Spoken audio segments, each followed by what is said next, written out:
अस्सलामुअलैकुम dear students.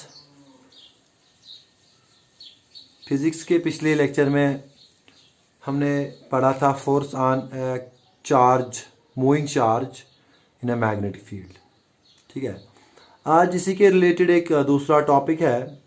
अब हम चार्ज को नहीं, अब हम करंट कैरिंग वायर को लेंगे।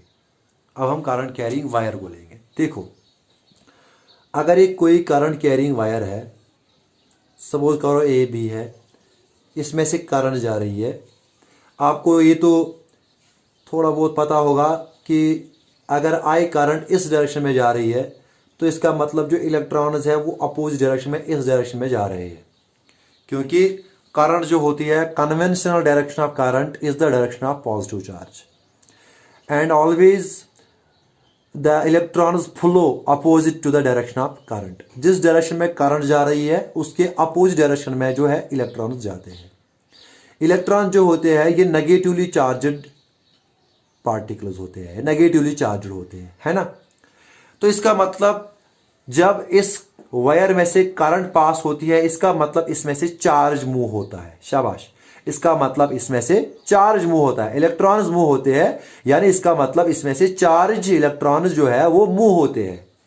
फिर जब उसी करंट कैरिंग वायर को मैं किसी मैग्नेटिक फील्ड में रखूंगा तो क्या हुआ, जब मैं इसको, इस करंट कैरिंग वायर को मैग्नेटिक फील्ड में रखूंगा ए बी, अगर इसको इस डायरेक्शन में करंट जा रही है तो इसका मतलब इलेक्ट्रॉन जो जा रहा है इस डायरेक्शन में जा रहा है, इलेक्ट्रॉन इस डायरेक्शन में जा रहा है, तो इसका मतलब चार्ज इसमें मूव कर रहा है। यानी इसका मतलब यह है जो मैग्नेटिक फील्ड है इसमें करंट जो है, करंट कैरिंग वायर, इस वायर में चार्ज मूव कर रहा है, यानी मैग्नेटिक फील्ड में चार्ज मूव कर रहा है, नेगेटिव चार्ज मूव कर रहा है।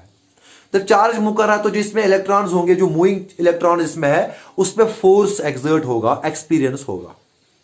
क्योंकि जो इलेक्ट्रॉन्स होते हैं वो वायर में होते हैं, तो इसका मतलब इंटर्न वो जो फोर्स इलेक्ट्रॉन्स पे एक्सर्ट होता है वो फिर इंटर्न इस पूरी वायर पे एक्सर्ट होता है। क्लियर। तो इसी वजह से जो फोर्स होता है, एक करंट कैरिंग वायर जो होती है, जब हम उसको मैग्नेटिक फील्ड में रखते हैं तो उस पर भी फोर्स एक्सर्ट होता है। तो यहां पे अगर हम लिखेंगे when ever A current carrying wire is placed in a magnetic field, क्या होता है, it experiences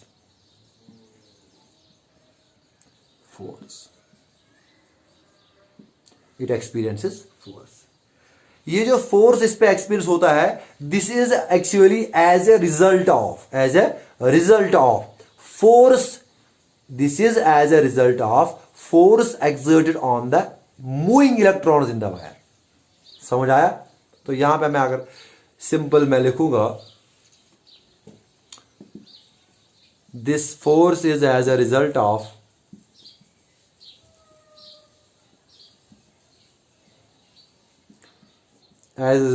force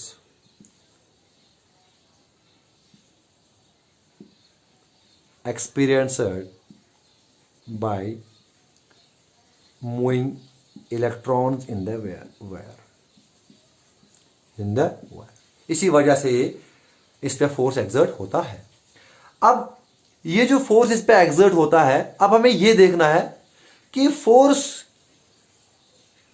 किन फैक्टर्स पे डिपेंड करता है, कब फोर्स ज्यादा होगा, कब फोर्स कम होगा।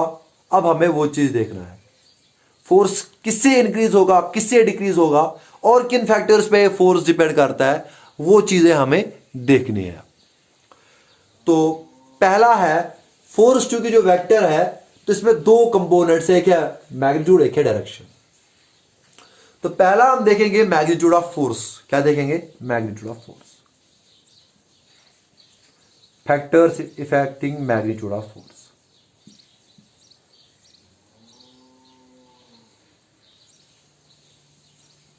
Factors affecting magnitude of force. Clear. कौन कौन से ऐसे फैक्टर्स है, तो उसके लिए मैं क्या करूंगा, consider a magnetic field of strength B. ये एक मैग्नेटिक फील्ड है इसकी स्ट्रेंथ है बी।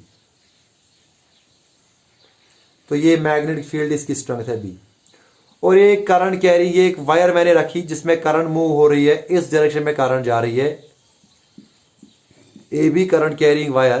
तो इस नीचे की ए से बी तक करंट जा रही है और इसकी जो लेंथ है वो है एल। ठीक है, इसकी लेंथ है एल। और ये जो मैंने वायर रखी है ये मैंने परपेंडिकुलर रखी है मैग्नेटिक फील्ड को। ठीक है, अब देखो क्या होता है। पहला फैक्टर जो जिस पे फोर्स, मतलब जो ये current carrying wire force experience करता है वो किस पे डिपेंड करता है? पहला फैक्टर है मैग्नीट्यूड ऑफ द करंट, या हम बोलेंगे स्ट्रेंथ ऑफ करंट। पहला फैक्टर है strength of magnitude of current. तो सपोज करो अगर आई करंट जा रही है इस वायर में से, आई करंट जा रही है, तो करंट वेरी करने से जो फोर्स इस वायर पे एक्सपीरियंस होगा वो वेरी होगा। यानी by varying the current, force experienced by the wire is also varied. अब ये किस तरीके से वेरी हो रहा है, क्या कब कम होगा या कब ज्यादा होगा? तो एक्सपेरिमेंट्स हैव शोन दैट अगर इस पे एफ फोर्स है, the force F experienced by this wire in which I current is flowing is directly proportional to the strength of current। यानी जितना ज्यादा स्ट्रेंथ, जितना ज्यादा मैग्नीट्यूड करंट का होगा इस वायर में, उतना ज्यादा फोर्स इस पे एक्सपीरियंस होगा, ये एक्सपीरियंस करेगा।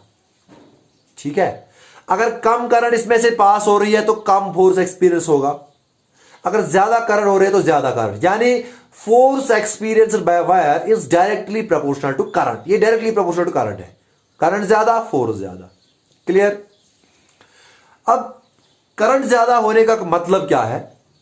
करंट ज्यादा होने का मतलब है rate of flow of charge ज्यादा है। Rate of flow of charge क्या है? ज्यादा है। यानी पर सेकंड जितने चार्ज फ्लो हो रहे हैं वो ज्यादा है। अगर करंट कम है तो पर सेकंड यूनिट, पर सेकंड जो चार्ज फ्लो हो रहे हैं वायर में से वो कम है।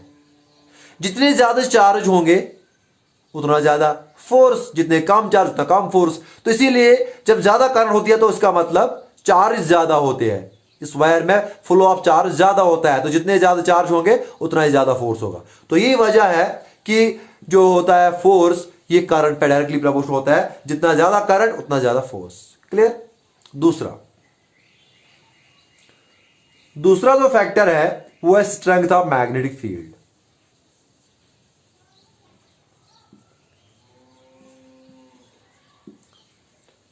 अब मैग्नेटिक फील्ड की स्ट्रेंथ कितनी है उस पर डिपेंड करता है। यानी मैग्नेटिक फील्ड जो है अगर उसकी स्ट्रेंथ ज्यादा है या अगर उसकी स्ट्रेंथ कम है, ज्यादा और कम करने से मैग्नेटिक फील्ड स्ट्रेंथ से जो फोर्स इस वायर पे होता है वो भी वेरी होता है। अब यह भी देखा गया एक्सपेरिमेंटली, जो फोर्स है जो इस वायर पे एक्सपीरियंस होता है, it is also directly proportional to the strength of magnetic field. यानी जितना ज्यादा मैग्नेटिक फील्ड का स्ट्रेंथ होगा उतना ही ज्यादा फोर्स वायर पे एक्सर्ट होगा। The more the strong the magnetic field, the more force the wire will experience. Less the strength of magnetic field, less the force the wire will experience. Clear? जितना ज्यादा strength होगा magnetic field उतना ज्यादा force वह experience करेगा। यानी it is directly force experience में directly proportional the strength of magnetic field. इन दो फैक्टर्स पे देखा गया। तीसरा फैक्टर जो है वो है लेंथ ऑफ द वायर।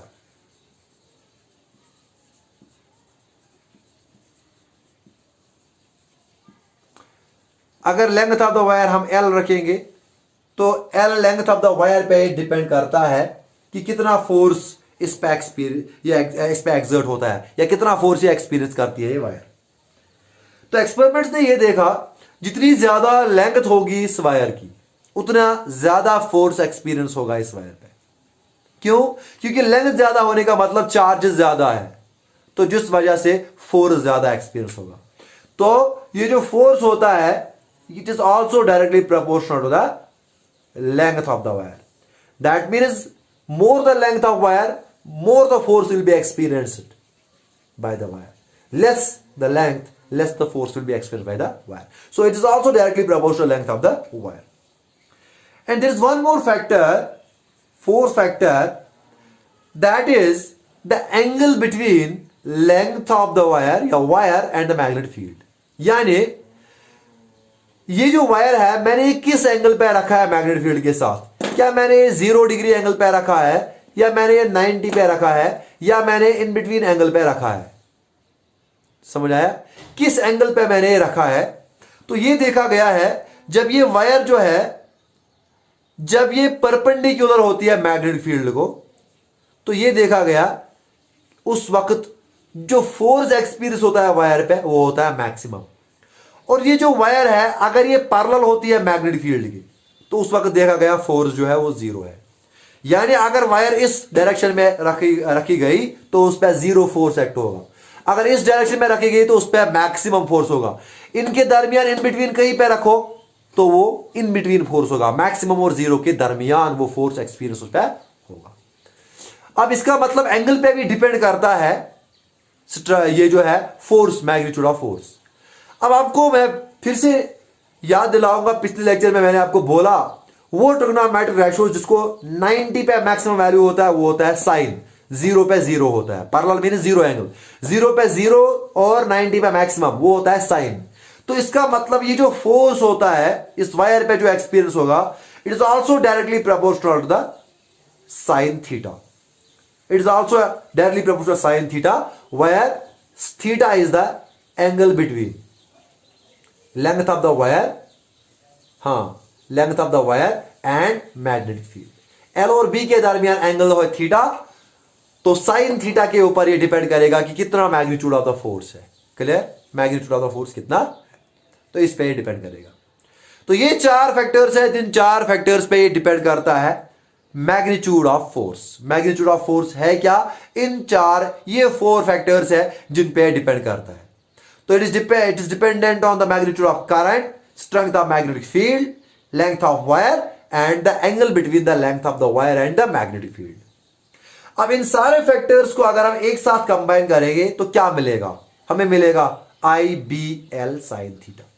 तो कंबाइनिंग ऑल दीज फैक्टर्स जो फोर्स हमें मिलेगा, तो फोर्स वो क्या होगा? फोर्स जो होगा वो होगा डायरेक्टली प्रोपोर्शनल टू, एक तो B है, एक तो I है, एक तो L है, एक तो साइन थीटा है। So force directly proportional to BIL sine theta combine होके हम प्रोपोर्शनलिटी को इक्वालिटी में कन्वर्ट करेंगे तो बनेगा KBIL sine theta. But SI में देखा गया है, SI यूनिट में K का वैल्यू है 1, K is equal to 1। So this means that F is equal to BIL sin theta. This is the value of force, this is the magnitude of force that a wire will experience when I current is flowing through it, when placed in magnetic field of strength B and the length of the wire is L and the angle between the length of the wire and B is theta. Clear? This is the expression for the force experienced by the wire. ये है magnitude. इन factors पे हम ये magnitude of force बता सकते हैं। लेकिन अब जो फोर्स होता है वेक्टर, इसमें सिर्फ मैग्नीट्यूड नहीं, इसमें डायरेक्शन ऑफ फोर्स भी होता है। अब ये तो हमें पता चला कि फोर्स कब कम होगा, किससे कम होगा, किससे ज्यादा होगा और किसके बराबर ये फोर्स होता है, अगर ये सारे वेरिएबल्स हमें पता हो। लेकिन दूसरा चीज जो है डायरेक्शन, किस डायरेक्शन में फोर्स एक्सपीरियंस होगा, अब वो चीज हम देखेंगे। Next is direction of force.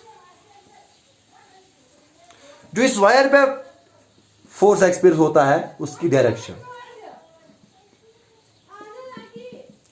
Direction जो है वो है हमें ये देखना है, जो आपने पिछला लेक्चर देखा उसमें मैंने आपको बोला है कि left hand, Fleming's left hand rule से हम डायरेक्शन पता करते हैं, जिसमें से हम लेफ्ट हैंड लेते थे, 4 फिंगर, सेंट्रल फिंगर और हमारे पास जो थंब होता था वो बचता था, वो देता था डायरेक्शन ऑफ फोर्स। हम करते थे फोर फिंगर को point in the direction of magnetic field और सेंट्रल फिंगर को इन direction of positive charge, in direction of positive charge. अब यहां पे वही चीज हम अप्लाई करेंगे, वही रूल अप्लाई करेंगे। ये अगर करंट कैरिंग वायर है तो इसमें चार्ज फ्लो हो रहा है, इलेक्ट्रॉन्स फ्लो हो रहे हैं बी से ए तक, लेकिन वो electron negative charge. Positive charge इसका उल्टा होगा ए से बी, यानी जिस डायरेक्शन में करंट है वही है डायरेक्शन ऑफ पॉजिटिव चार्ज। तो यहां पे हम डायरेक्शन ऑफ पॉजिटिव चार्ज, जो पिछला केस हमने पिछला लेक्चर हमने देखा, वहां पे डायरेक्शन ऑफ पॉजिटिव चार्ज की डायरेक्शन में हम रखते थे सेंटर फिगर, यहां पे वही डायरेक्शन बनेगी डायरेक्शन ऑफ करंट। समझ आया? मैग्नेटिक फील्ड सेम है और फिर जो थंब होगा वो देगा हमें डायरेक्शन ऑफ फोर्स।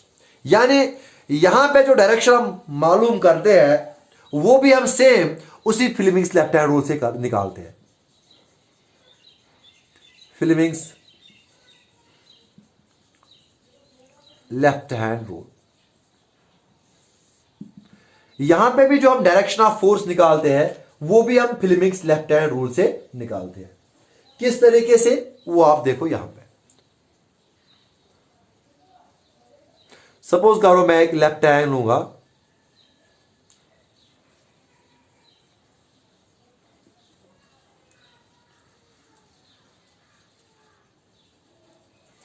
मैं एक लेफ्ट हैंड यहां पे बनाऊंगा। आपको लेफ्ट हैंड लेना है, लेकिन आपको उस तरीके से अरेंज करना है लेफ्ट हैंड को, आपको उस तरीके से अरेंज करना है अपने लेफ्ट हैंड को such that your four finger, ये फोर फिंगर, थंब और ये जो सेंट्रल फिंगर है, ये तीनों जो है they are mutually perpendicular to each other. समझ आया? तो यहां पे मैं कोशिश कर रहा हूं बनाने की।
सपोज करो अब ये है हमारे पास एक लेफ्ट हैंड,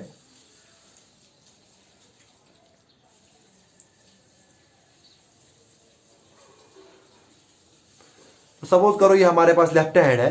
इस लेफ्ट हैंड में जो अब फोर फिंगर है इसको हम मैग्नेटिक फील्ड की डायरेक्शन में रखेंगे और ये जो है इसको हम करंट की डायरेक्शन में रखेंगे और ये जो है ये देगा direction of force.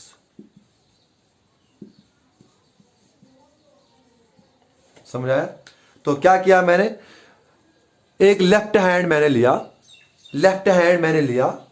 Left hand के तीन फिंगर्स, थंब, फोर फिंगर और सेंट्रल फिंगर, इनको मैंने इस तरीके से अरेंज किया म्यूचुअली परपेंडिकुलर। फिर मैं करूंगा काम, मैं ये करूंगा मैग्नेटिक फील्ड की डायरेक्शन में ये वाली फिंगर रखूंगा, फोर फिंगर, फिर करंट की डायरेक्शन में जो है ये सेंट्रल फिंगर रखूंगा, फिर थंब तो ऐसे ही रहेगा, तो जो थंब होगा ये हमें देगा direction of force, direction of force. Clear? यानी जो वायर होगी यहां पे अगर ए से बी तक करंट जा रही है तो इसको ऊपर की डायरेक्शन में फोर्स मिलेगा, यानी ये वायर अगर है तो इसको ऊपर की डायरेक्शन में धक्का मिलेगा, ऊपर की डायरेक्शन में फोर्स मिलेगा। यही चीज अगर हम उल्टा लेंगे, अगर डायरेक्शन ऑफ करंट को हम रिवर्स करेंगे इस तरीके से, तो उस वक्त हम ऐसे लेंगे, है ना। तो उस वक्त इसका मतलब यह है 4 finger in magnetic field, current इस डायरेक्शन में होगी, ऊपर की डायरेक्शन में, और नीचे की डायरेक्शन में क्या होगा, फोर्स। यानी अगर ये वायर है इसको नीचे की तरफ धक्का लगेगा, ठीक है, धक्का मिलेगा, फोर्स इसको मिलेगा नीचे की डायरेक्शन में। तो ये है डायरेक्शन किस तरीके से हम देते हैं एक करंट कैरिंग वायर पे जो हमने मैग्नेटिक फील्ड में रखी। तो एक तो मैग्नीट्यूड भी मैंने बताया, दूसरा डायरेक्शन है सेम हम देते हैं फिल्मिंग्स लेफ्ट हैंड रूल से। हम लेते हैं लेफ्ट हैंड उसकी 3 फिंगर्स, थंब 4 फिंगर और सेंट्रल फिंगर, इसको हम अरेंज करते हैं म्यूचुअली परपेंडिकुलर, फिर मैग्नेटिक फील्ड की डायरेक्शन में 4 फिंगर, ये करंट की डायरेक्शन में, जो ये थंब है this will point in the direction of current, sorry force, ये हमें फोर्स देगा किस डायरेक्शन में फोर्स एक्सपीरियंस करेगा। क्लियर।